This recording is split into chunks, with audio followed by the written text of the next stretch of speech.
नहीं हो सकता, इतने छोटे गांव में भी ऐसा। गुजरात के मोड़ासा गांव का वर्ल्ड क्लास एसटी डिपो तो देखिए।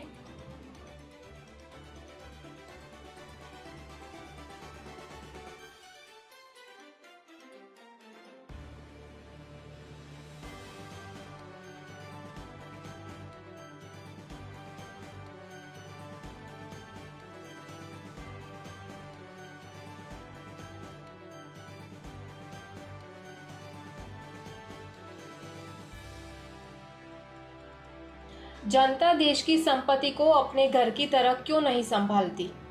नहीं हो सकता, इतने छोटे गांव में भी ऐसा। गुजरात के मोड़ासा गांव का वर्ल्ड क्लास एसटी डिपो तो देखिए।